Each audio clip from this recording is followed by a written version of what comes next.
Hello guys, Casual Gamer Plays here, and in today's video I will be showing you my Sub-Zero rogue freeze em up build with no basic skill. So first of all, let's quickly go over my gear right now. So let us start with the helm, and there I have legendary aspect of misery. With this helm I have 4 ranks to poison imbuement and shadow imbuement, which is pretty nice, a little bit of total armor, and 50% to lucky hit spread for the crowd control to another enemy, which is amazing in my opinion, and this is really build enabling.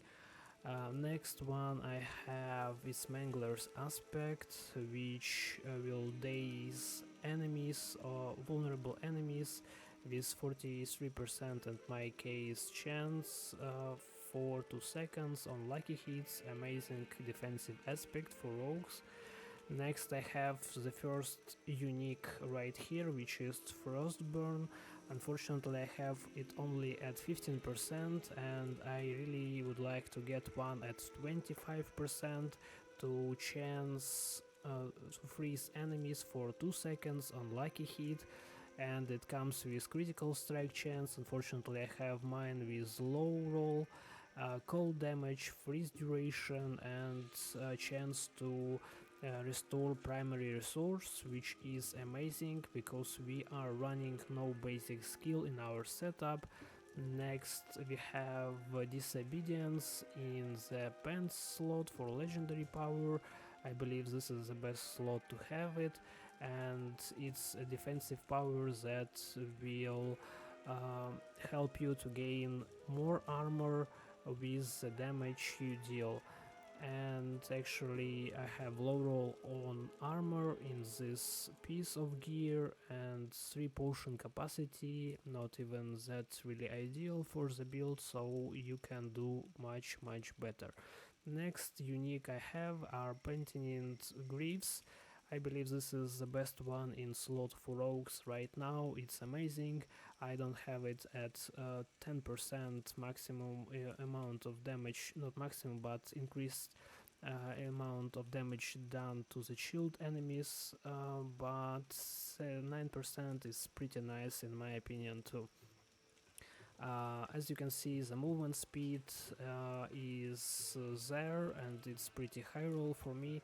Crowd control duration, slow duration, and cold resistance. Cold resistance is okayish because it really helps you with cold enchanted enemies, and I don't really like running those enemies. Nightmare dungeons with those are really nightmare for me. Next I have blade dancers on my crossbow for the twisting blades to orbit around us, so they will be an AOS skill. It's not a perfect one, but I decided to go with this. As you can see, it's 28% and 56 out of 60. It's pretty it's okay, not the best one, but in this slot it will do. Next I have Edge Master's Necklace, and it has 3 ranks to exploit passive and 3 ranks to all agility skills, which is pretty nice because I actually run 2 agility skills. One of them is dash and the second one is shadow step, and I believe that it reduces the cooldown for shadow step and for dash with this one. Actually I would like to have 3 ranks in the cold skills, for example, or for the damage to the shield enemies. I will show it to you later on, but still exploit is it's pretty nice to have too. Next I have Umbral Ring right here, which restores 4 of our primary resource when you crowd control enemy, and you do it all the time, and it's pretty great for generation of our primary resource. Also it has plus 11 to maximum energy, which is pretty nice. poison damage and imbued skill damage, a little bit low roll on the critical strike chance, but it's okay. Next I have Vengeful Serpent's Bite right here, and this one is really important because it can increase your critical strike chance up to 9% for 3 seconds when you do a lucky hit to a vulnerable enemy with 60% chance. And critical strike chance is really important for rogues. Next I have Obsidian Blade, Smiting one, and as you can see in here I have multiplicative addition to the damage, critical strike chance against injured enemies while I'm healthy, and I usually start healthy when I do damage, and up to 33% increased crowd control damage when I'm healthy.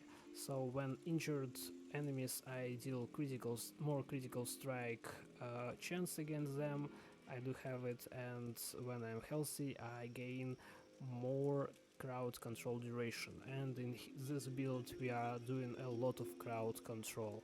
I will show it later on. And basically, as in every rogue build, you should incruste emeralds in your weapons for more critical strike damage to vulnerable enemies, because we are making our enemies vulnerable all the time. In my gear I decided to go with maximum life, which are rubies in every slot for maximum life, because it's a constant and it's always there. And for my jewelry I went with armor, which are provided by skulls in 3 slots right here.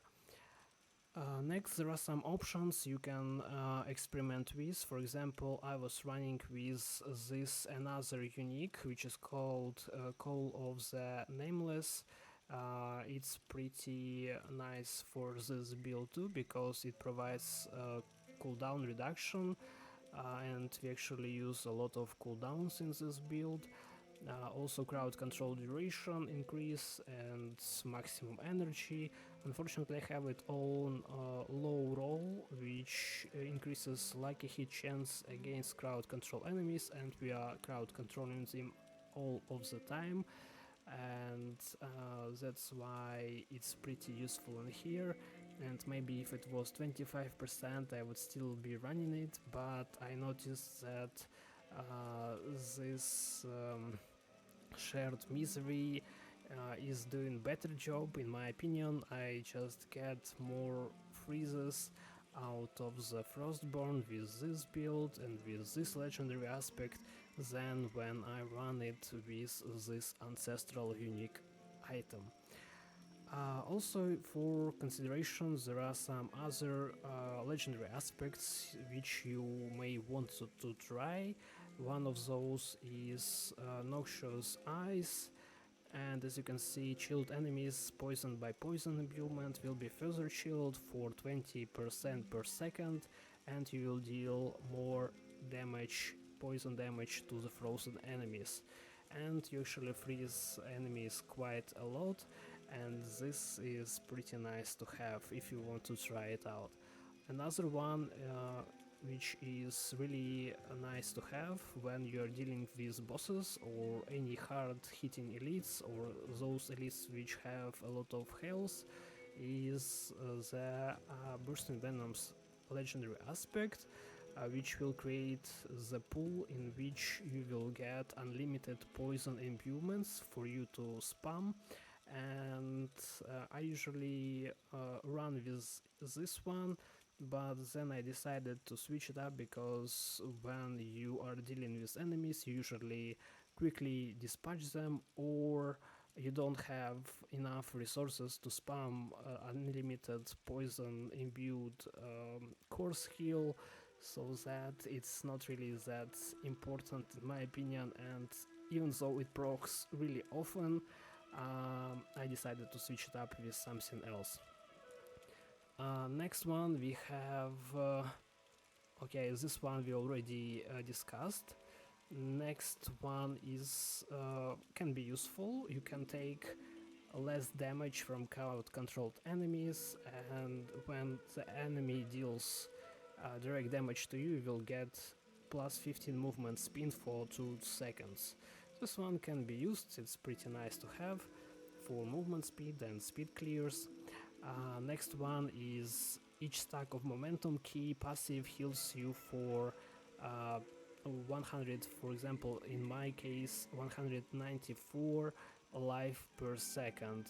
This one is a legendary aspect of Stolen Vigor, and we are running momentum in this build, which you will see later on in the skills section, and it's really could be useful as a defensive option if you are dying a lot. Next one can be used. Critical strikes with core skills increase your attack speed by 16%. In my case it's low roll, so I didn't go with this one, but if you have 25% then it can be useful. So this accelerating ring is pretty nice to have too, because we are running preparation in this build, and when you have a full resource, then you can just spam unlimited core skill for 4 seconds, and with this you will be even faster when doing so. Okay, so yeah, actually I have not spoken about the Edge Master's necklace right here, I believe, and the legendary aspect here is Edge Masters, and as you can see it deals additional multiplicative damage based on our available primary resource when cast. So maximum benefit is when we have full primary resource. And basically what it means is that when we have full energy from the preparation, then we are doing a lot of damage, and we actually get quite often the full resource in this setup build. Okay. So next one can be used, but I really didn't find it that useful. But it still can be used in this build. Damaging. Okay, let's. It's called Icy Alchemist legendary power, and on lucky hit it damages chilled or frozen enemy. When you damage them with shadow imbued skill, there is a 75% chance to release an explosion that deals some cold damage to the target and surrounded enemies, and chilling them for 25%. So if you are not triggering Frostburn as often as you'd like, then there is an option for you to increase the amount of chill effects and freeze for enemies that you are dealing with. Next we have the aspect of Protector. This one is really useful, especially right now after the season 1 patch hit us with huge nerfs to survivability. I usually don't run with this one and survive in various situations on the edge, I would say, on the edge, but usually I recommend to use this one if you are struggling with your defenses, and it can really boost up your survivability and you are dealing with elites all the times. So basically 10 seconds, which can happen every 30 seconds, you will get this huge amount of barrier for yourself to increase your survivability. And next one, after the latest patch, we got a new legendary power, which is Craven one, and basically what it does, it increases movement speed when moving away from slowed or chilled enemies, and basically there will be always slowed or chilled enemies when running this build. So when speed farming, you can run like crazy fast with this one too. I have not really tried it yet, but this one looks really interesting, and you may be really interested in trying it too. I would actually try it when I get a perfect roll or near perfect roll. For example, like 60 or 40 or 9 or 59, something like this. 55 would be pretty perfect, but 40 is a little bit too low for me to try and see it right now. Maybe later on I will actually try it. So for the specialization I misspoken, and I believe I said preparation before, but we're actually using inner sight, and this one is really important because it will fill up our inner sight gauge, and when it is full we'll get unlimited energy, which is really important for the build. So basically you will not only get unlimited energy, but your energy will be filled up to the max. So after the inner sight 4 seconds are completed, then you will have full energy to spam your core skill again. And let us see the skill tree right here. So we are starting with puncture to get the required 2 points so that we can move down the tree. Next we are getting twisting blades, our core skill, 5 out of 5 points in here. Next we are selecting twisting blades right here, enhanced twisting blades, and next we are selecting advanced twisting blades for the cooldown reduction up to 2 seconds, and it triggers quite often. I usually prefer it before this one. Okay, so next we are going to select 3 points in sturdy because of the survivability issues we have right now as rogues, and I believe this is an important skill to pick up. Next, siphoning strikes, 3 ranks out of 3. Usually previous to the latest patch, which is 1.1, I was running only 2 points in here in siphoning strikes, but it was changed from critical strikes to close enemies to lucky hit on critical strikes, gain chance to heal you for percentage of your maximum life, and it was a huge nerf for our survivability again, so I decided to spend 3 points in here, and it's still doing the job for me. Right now I am pretty satisfied with the performance. Next I have 1 point in shadow step, but from my necklace I have +3, so it became rank 4. Next I went with shadow step, increase your critical strike against the enemy which you shadow step by 8% for 3 seconds, which is really huge. And the next one is damaged by shadow step, those enemies will be stunned, and we usually want to have as much crowd control as possible, so this one I decided to go with methodical shadow step. Next one, I believe I went with concussive passive right here, so that after knocking back down enemies you will get 4% critical strike chance against them for 3 seconds, and that is why I used it, because I wanted to get 2 trick attacks right here. When you critically strike a dazed enemy, you will knock them down for a little bit, and this one is really important because I went with dash right here, 1 point in dash, after which enemies damaged by dash take 15% increase damage from us, and then dash slows enemies, and if the enemies are already slowed they will be dazed for 2 seconds instead, so it has a chance to proc our tricks right here and knock them down. Okay, next I went with one rank to concealment, and another point went to enhanced stealth to get 40 energy when we enter concealment. This is really important to get because we are starving on energy if we don't kill enemies fast enough, and this one point is really important right there.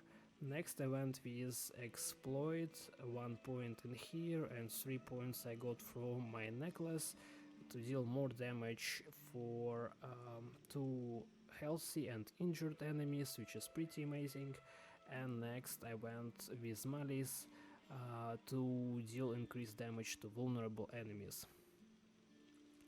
Next I went with precision imbuement, so that our imbued skills will have plus 9% critical strike chance, as well as 1 point in shadow crash, so that lucky hits will with shadow damage has 10% chance to stun enemies, and the 1 point in here in consuming shadows is really important, because if we are killing enemies, then we will be able to generate 10 energy with shadow damage kill for us, and it's really important because, as I have already mentioned, we really need energy, ways to generate more energy. Here we are with shadow imbuement. I have spent 2 points in here and 4 points were gained from the helmet I have. Next I went with enhanced shadow imbuement for increased critical strike chance against injured enemies infected by our shadow imbuement, and mixed shadow imbuement went point in here, so that our non-physical damage will be increased by 12% multiplicatively by 8 seconds, and that's why I usually start with shadow imbuement into the poison imbuement.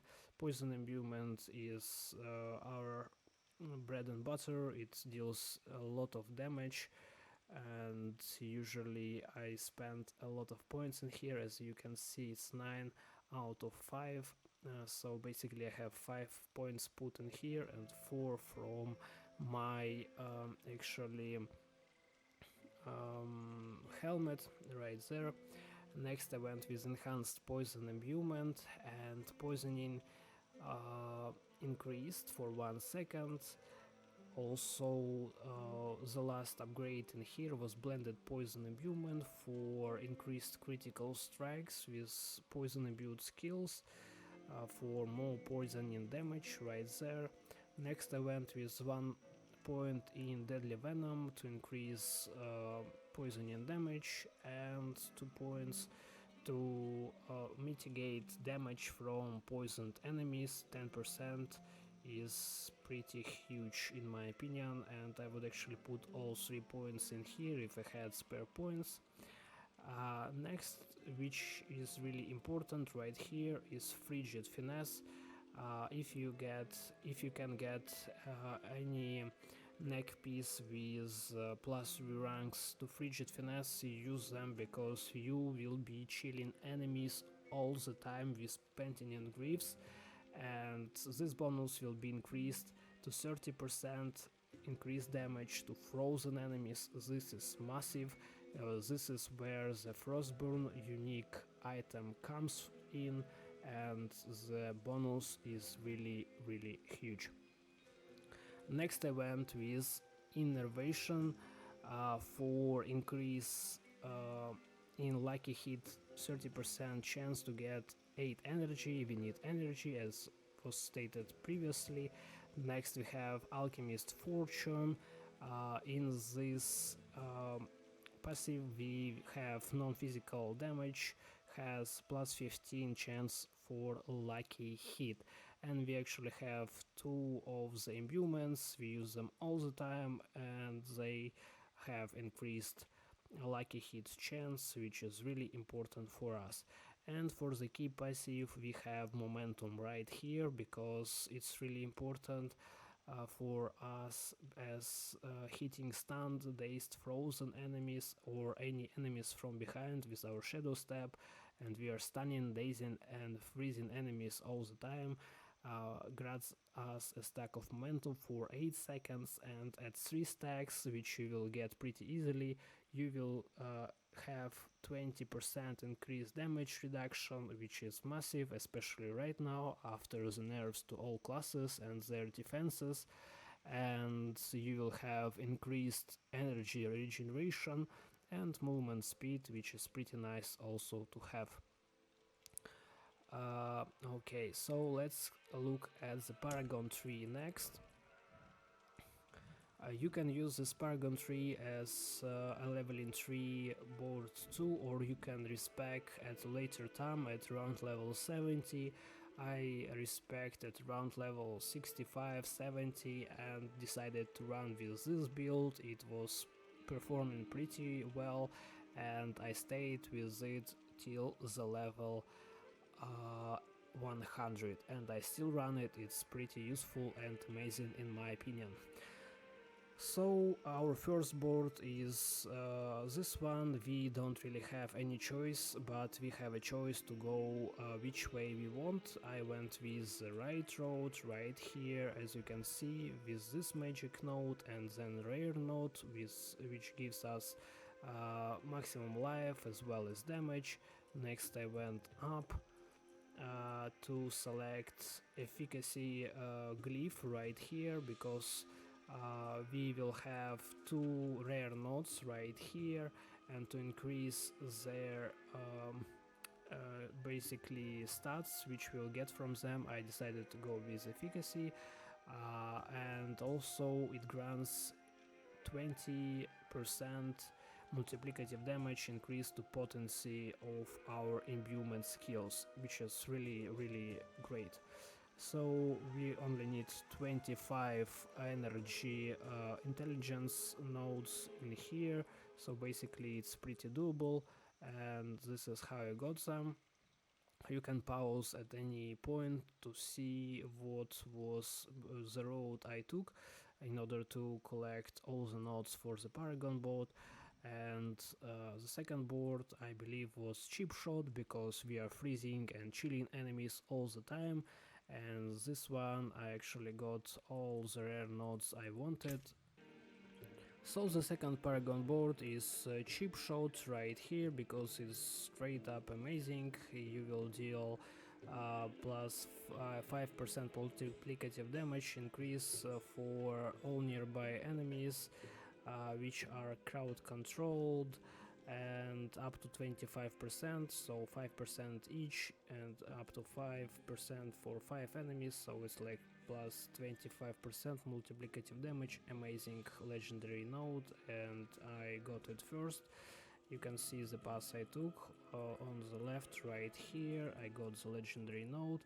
I didn't get the safeguard because I wanted to get as much damage as possible, and it was before the patch hit us with huge nerfs to defenses, and I still have not respect, and I believe that still this is the optimal route even for now, because I have no problems with clearing dungeons I actually run, and I am having a lot of fun with this build. So next rare nodes I got are Devious to increase damage to crowd controlled enemies, and Cutthroat's heal damage, because we socketed glyph which requires dexterity, and this rare nodes provides plus 10 to dexterity.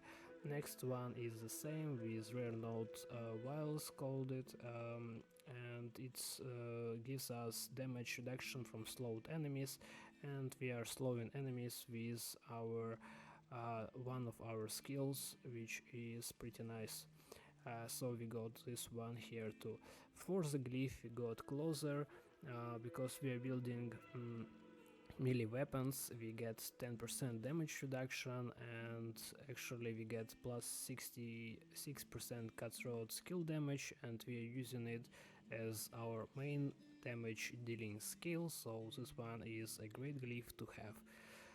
Okay, so next I went and got calculated to increase damage to crowd controlled enemies to gain plus 100 armor, and we actually get quite a lot of damage reduction from this, because plus 100 armor is better than nothing, and increase in damage to crowd controlled is amazing because we are basically crowd controlling enemies all the time. Next one, I got a rare node which is called Spearhead for 50% plus damage to healthy enemies and 100 armor. And this one is pretty important too. So basically I'd recommend to get all three of the rare or all four of the rare nodes right here, and legendary node especially. Next I went with this board, I believe, and it's called Exploit Witness Board. To increase damage we are dealing to vulnerable enemies up to 15% multiplicatively for 6 seconds, and we are doing a lot of vulnerable damage, and vulnerable enemies are all over us. So in this board I decided to go with control glyph, because it increases damage to crowd controlled enemies again, and we are dealing plus 10 damage increased to slowed or chilled enemies, and we are slowing and chilling enemies, and plus 20% multiplicative increase in damage to stunned and frozen enemies, and we are doing stuns and freezes. So basically control is really great in here. Also I got the rare node right here, which will give us more vulnerable damage and a little bit of dexterity. Another one here for which is called Exploit this rare node for more vulnerable damage and damage to injured enemies, which is really nice. Next one is Unassailable to reduce damage from vulnerable enemies and gain a little bit more of armor for survivability. All the rare nodes and magic nodes you can see on the screen, and you can pause at any time if you want to see the full build right here. I believe it's pretty straightforward. Next I went and got myself Hunter Killer for plus 32% damage to elites. I usually try to run the dungeons to kill elites, and this build is perfect for it. That's why Hunter Killer is amazing rare node right here. I really recommend it. Also plus 14 movement speed increase for your character when they kill elite for 4 seconds is really great. So basically after selecting this Paragon board I went and opened the third one, which is Eldritch Bounty, and this one I got on this path right here to the Potent rare node to increase imbued skill damage and gain a little bit of dexterity. And the glyph I got here is Exploit to increase vulnerable damage and make enemies vulnerable for 3 seconds.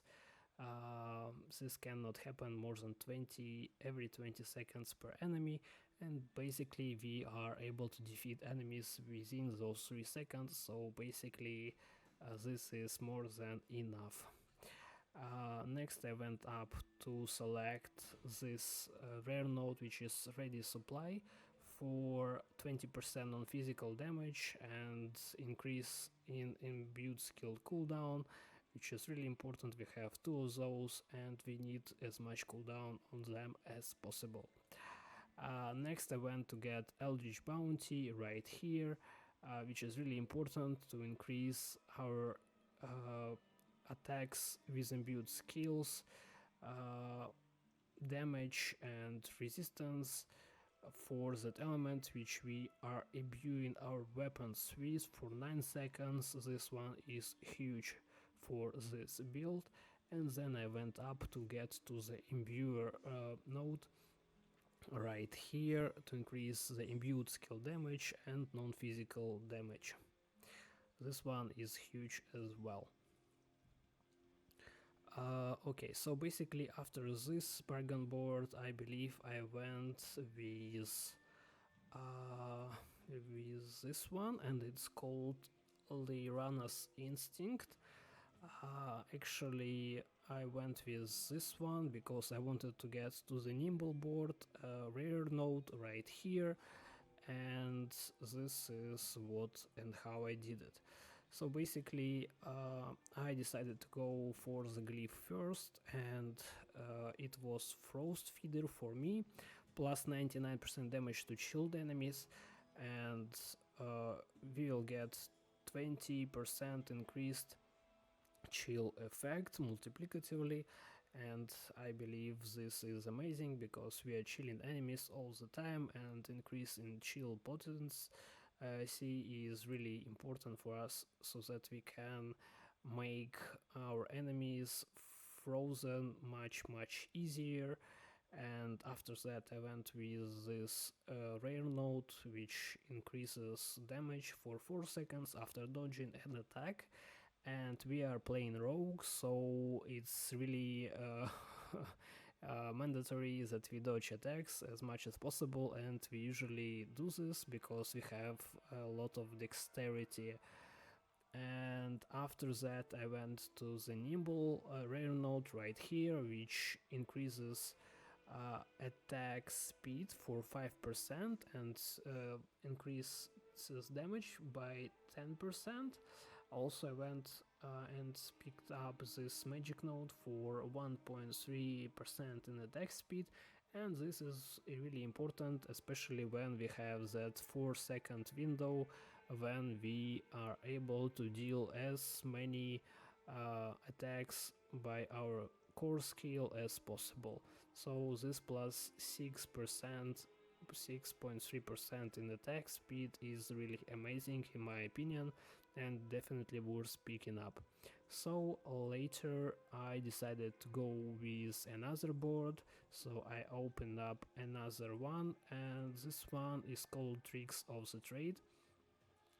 And as you can see, I only had several points left at level 100. This one is the last board, and I went for combat in here so that critical strike damage is increased, and skills that critically strike restore 12% of their energy cost right here. Usually what I recommend, especially if you are just trying to implement this board, is to switch importance of glyphs is a little bit in the different directions. So basically you want to have combat glyph, which provides you 20% of the energy cost when you critically strike. You want to use it on your first board right here instead of efficacy. But I use efficacy here because I have 2 rare nodes right here, and it's more important right here because I can already switch it up. But previously, when I was just leveling, I used the glyph I showed to you previously, the last one, combat right here.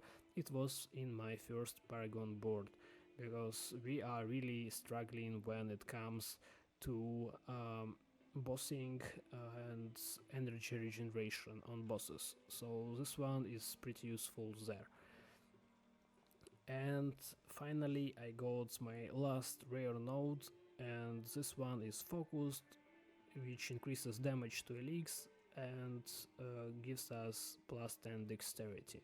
Unfortunately I don't have this much intelligence for it to be doubled, and it's still a great node to have. So the final thought here is that we have 497 in strength, 471 in intelligence, 265 willpower. We don't really need this stat as much but dexterity is our primary stat and increases skill damage, dodge chance. You want to have it as high as possible. In my case it's 880. This was all I wanted to share with you about this build, the Paragon board, and the playstyle you can see right after this moment. If you have any thoughts about improving this Paragon build or any legendary powers I should try, maybe some unique items, you can write down in the comment section right below and share your thoughts about it, how you liked it. And if you found the video helpful, please subscribe to the channel, and I will see you in the next videos later. Bye. Subscribe to Casual Gamer Plays channel for exciting gaming content. Be sure to hit the like button and stay tuned for the latest video releases. And I will see you in the next videos later. Bye.